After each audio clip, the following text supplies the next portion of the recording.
اعوذ باللہ من الشیطان الرجیم بسم اللہ الرحمن الرحیم الحمد للہ رب العالمین وصلی اللہ علی محمد وآلہ الطاہرین قالت فاطمۃ الزہراء سلام اللہ علیہا اشہد ان لا الہ الا اللہ وحدہ لا شریک لہ کلمۃ جعل الاخلاص تاویلہا وضمن القلوب موصولہا وَأَنَارَ فِي الْفِكْرِ مَعْقُولَهَا۔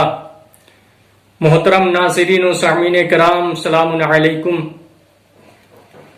بعنوان خطبہ فتح باعتبار تقاریر آج 5ویں مرحلے میں داخل ہو رہے ہیں۔ شہزادی عالمیان حضرت زہرا سلام اللہ علیہا کا نورانی بیان، جس میں آج کلمہ توحید کا فائدہ کیا ہے اس کے بارے میں گفتگو ہوگی۔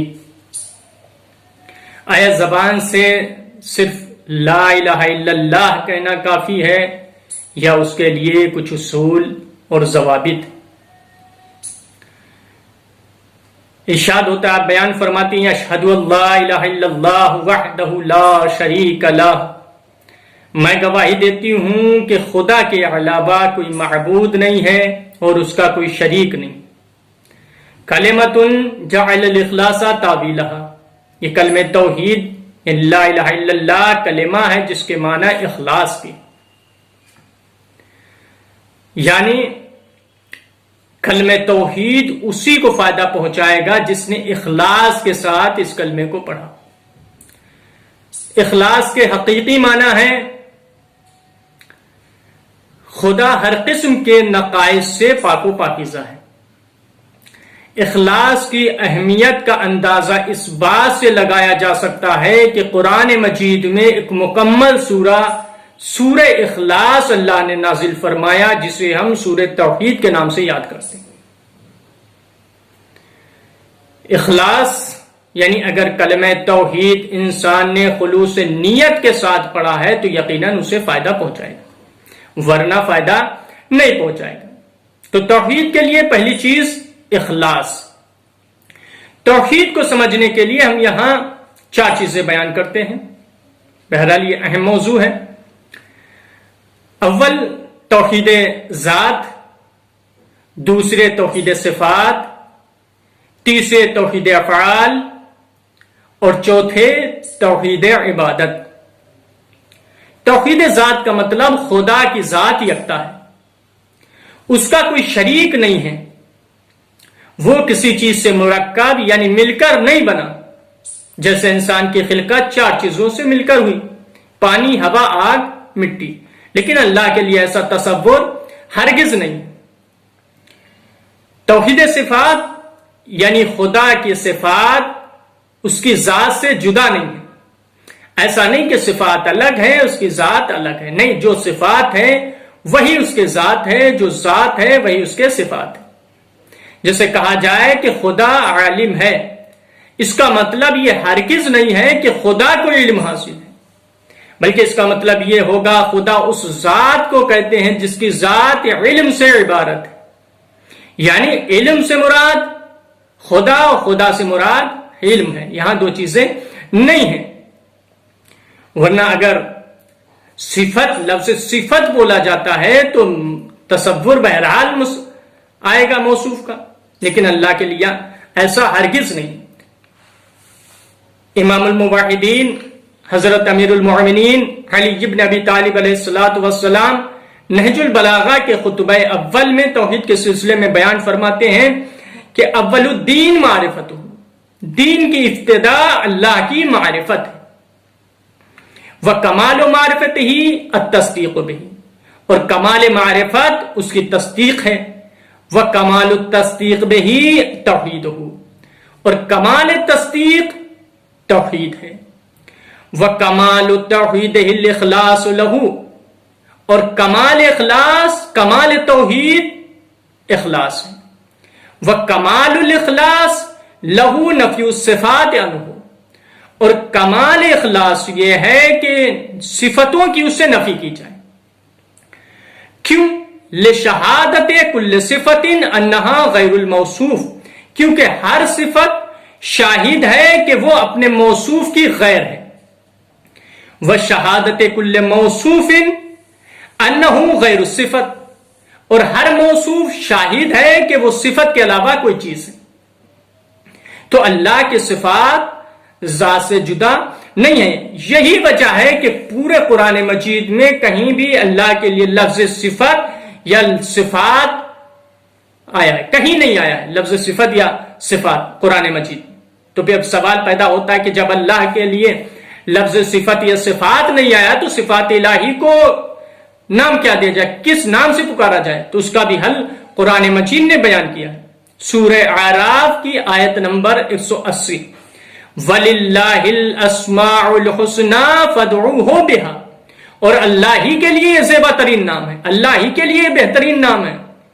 فَادْعُوهُ بِهَا، انہی اسماء حسنہ کے ذریعے اللہ کو پکارو. یعنی جو صفات الہی ہیں اسے اسماء حسنہ کا نام دیا گیا،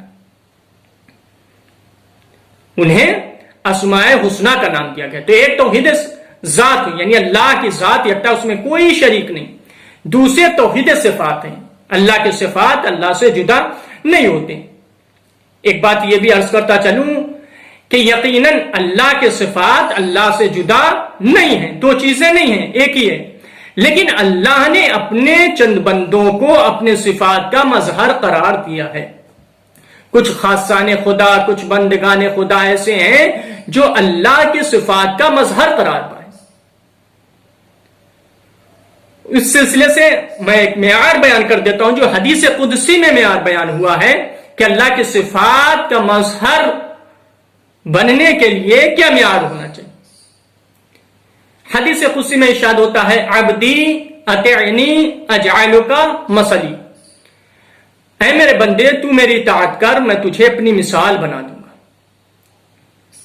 یعنی اے میرے بندے تو میری اطاعت کر، میں تجھے اپنے صفات کا مظہر بنا دوں گا. مثال کا مطلب یہ نہیں کہ میں خدا ہوں تو تمہیں خدا بنا دوں گا، نہیں، بلکہ میں اپنے صفات کا مظہر قرار دے دوں گا. اس جملے میں اس حدیث کے جز میں تین چیزیں. اول عبد، خطاب عبد سے، نہ نبی نہ رسول نہ امام نہ ولی، لفظ عبد سے خطاب ہے. یاد رہے منصب عبدیت بہت عظیم منصب ہے. انشاءاللہ خطبہ فتح ہی کے درمیان میں ایک مرحلہ آئے گا کہ جہاں عبدیت کے سلسلے میں بحث ہوگی. البتہ یہاں اس کو میں بیان کرنا بہتر نہیں سمجھتا. تو پہلا خطاب عبد سے ہے. اس کے بعد دوسری منزل اطیعنی، میری اطاعت کرو.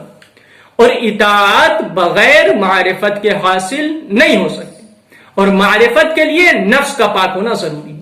جیسا کہ معصوم بیان فرماتے ہیں کہ جس نے اپنے نفس کو پہچان لیا گویا اس نے اپنے اللہ کو پہچان لیا. یعنی اللہ کی معرفت سے پہلے اپنے نفس کی معرفت ضروری ہے. تو جس کو جتنی اپنے نفس کی معرفت ہوگی اس کو ویسے ہی اللہ کی اطاعت حاصل.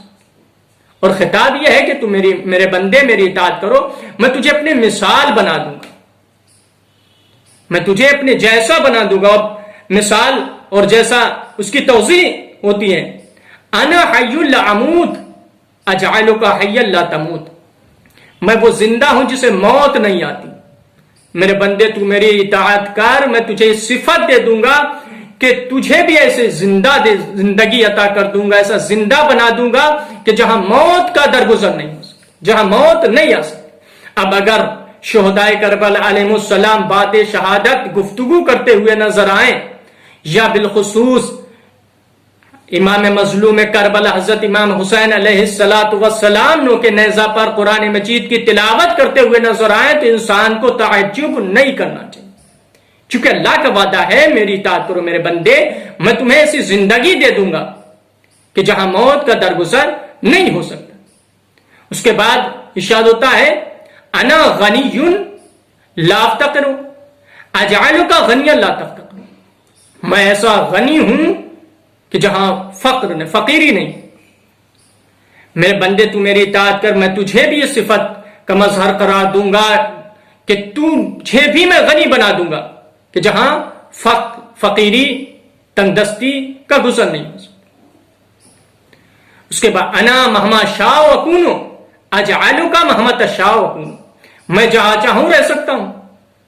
میرے بندے تو میری اطاعت کر، میں تجھے بھی یہ صفت کا مظہر قرار دے دوں گا کہ تو جہاں چاہے رہ سکتا ہے۔ اب اگر مرسل اعظم معراج کی منزلیں طے کر کر واپس آ جائیں اور وہ سارے واقعات آپ کے نظروں کے سامنے ہیں کہ زنجیر در ہلتی رہی، وضو کا پانی بہتا رہا، بستر کی گرماہٹ محسوس رہی، یہ سارے واقعات اگر ہوں تو انسان کو تعجب نہیں کرنا چاہیے۔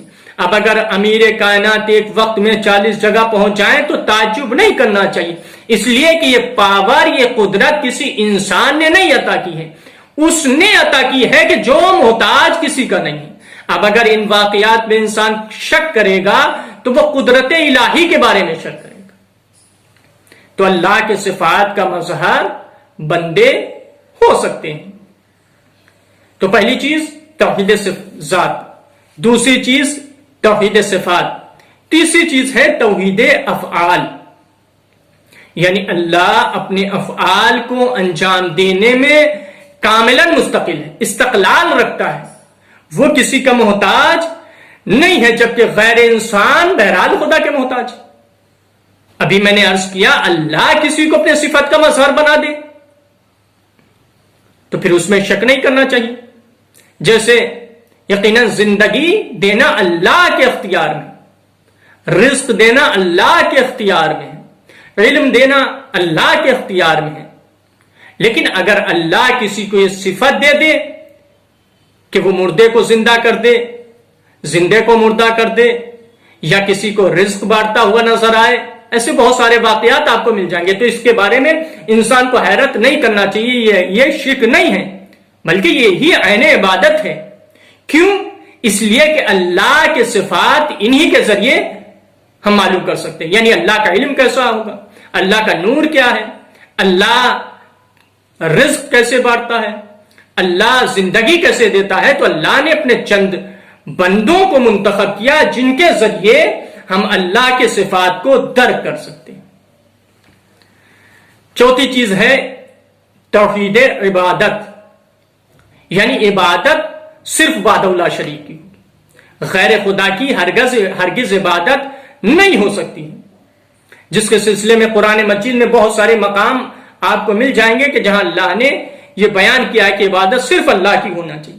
اس میں سے ایک آیت میں بطور مثال پیش کر دیتا ہوں، سورہ بقرہ کی آیت نمبر 21، جس میں ارشاد ہوتا ہے یا ایھا الناس اعبدوا ربکم، اے لوگوں تم اپنے رب کی عبادت کرو۔ تو عبادت کا مطالبہ یعنی اللہ کی عبادت کرو، جس نے تمہیں پیدا کیا ہے، جس نے تمہیں خلق کیا ہے، اس کی عبادت کرو۔ تو توحید کے سلسلے میں 4 چیزیں بیان کی ہیں، توحید ذات، توحید صفات، توحید افعال، توحید عبادت۔ شہزادی کیا بیان فرماتی ہیں؟ جعل الاخلاص تعویلھا، کلمہ توحید کے معنی اخلاص کے ہیں، یعنی سب سے اہم چیز ہے خلوص نیت کے ساتھ کلمہ توحید کو پڑھا جائے۔ اس کے بعد اگلا جملہ ہے وَزَمَّنَ الْقُلُوبَ مَوْصُولًا، اور اس کے معنی و مفاہیم، معنی و مفہوم دلوں سے وابستہ ہے، یعنی کلمہ توحید اسی کو فائدہ پہنچائے گا کہ جس نے دل کی گہرائی سے پڑھا ہوگا، جس نے قلب کے ساتھ، دل کی گہرائی کے ساتھ لا الہ الا اللہ پڑھا ہوگا، تو یقیناً وہ سچا مسلمان اور اسی کو کلمہ توحید فائدہ پہنچائے گا۔ اب انسان کو دھوکے میں نہیں پڑنا چاہیے کہ ایک مسلمان ایک زبان پر لا الہ الا اللہ ادا کرنے والا وہ افعال انجام دے دیتا ہے، وہ کام کرتا ہے کہ جس کا اسلام و مسلمان سے کوئی ربط نہیں، جیسے بے جرم و خطا انسان کے گلے پر چھری چلا دینا اور اسے قتل کر دینا اور زبان پر نعرے تکبیر اور لا الہ الا اللہ بلند کرنا۔ ایسے واقعات بے شمار آپ نے دیکھے ہوں گے کہ کسی کو قتل کر رہے ہیں تو زبان پر نعرے تکبیر بلند کر رہے ہیں، لا الہ الا اللہ کا نعرہ بلند کر رہے ہیں، تو ان کا اسلام سے کوئی ربط نہیں ہے، یہ بظاہر زبان پر کلمہ جاری کیا ہے لیکن ان کا اخلاص اور قلب سے کوئی ربط۔ اس کے بعد اگلا جملہ وَأَنَارَ فِي الْفِكْرِ مَعْقُولَهَا، کلمہ توحید اہم کلمہ ہے، اس کا مفہوم فکر کو روشنی دیتا ہے۔ فکر، غور و فکر کی استعداد اللہ نے انسان کو عطا کی ہے، البتہ حیوانات اس سے محروم ہیں۔ انسان کو یہ مرتبہ عہدہ دیا ہے فکر کا، تعقل کا، کہ انسان فکر کرے، غور و فکر کرے. اور اللہ نے قرآن مجید میں بارہا متعدد مقامات پر دعوت فکر دی ہے کہ غور و فکر کرو. ایک مقام پر ارشاد ہوتا ہے سورہ روم کی آیت نمبر 8، جہاں ارشاد ہوتا ہے اولم یتفکروا فی انفسہم ما خلق اللہ السماوات والارض وما بینہما الا بالحق الی الاخر. اولم یتفکروا فی انفسہم، کیا ان لوگوں نے اپنے اندر فکر نہیں کی، اپنے نفس کے بارے میں غور و فکر نہیں کیا؟ ما خلق اللہ السماوات والارض وما بینہما الا بالحق، کہ خدا نے آسمان و زمین اور اس کے درمیان تمام مخلوقات کو برحق ہی پیدا کیا. یعنی اللہ یہاں دعوت فکر دے رہا ہے کہ اپنے نفسوں کے بارے میں غور و فکر کرو، زمین و آسمان اور اس کے درمیان میں جو مخلوق خدا ہے اس کے بارے میں غور و فکر کرو. یعنی معلوم یہ ہوا کہ اللہ کی خلقت کے بارے میں اور اس کی نعمتوں کے بارے میں اگر انسان غور و فکر کرے گا تو یقیناً اس کے دل کو، اس کے نفس کو اللہ روشنی بخشے گا، اس کے نفس کو نورانیت عطا کرے گا. غور و فکر کرنا بہت ضروری ہے.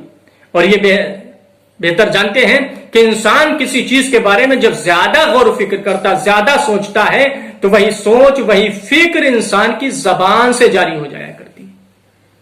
اور جب زبان سے کثرت کے ساتھ جاری ہوتی ہے تو انسان پھر اس پر عمل کرنے لگتا ہے. اور جب عمل کرنے لگتا ہے تو وہی انسان کی زندگی، انسان کی حیات اور انسان کی سیرت بن جایا کرتی. اس کا مطلب یہ ہے کہ انسان کو اچھا سوچنا چاہیے، بہترین فکر کرنا چاہیے. جتنا اچھا سوچے گا، جتنی اچھی فکر کرے گا، اسی اعتبار سے اس کی حیات، اس کی زندگی اور اس کی سیرت بھی اچھی ہوگی. وآخر دعوانا ان الحمد للہ رب العالمین.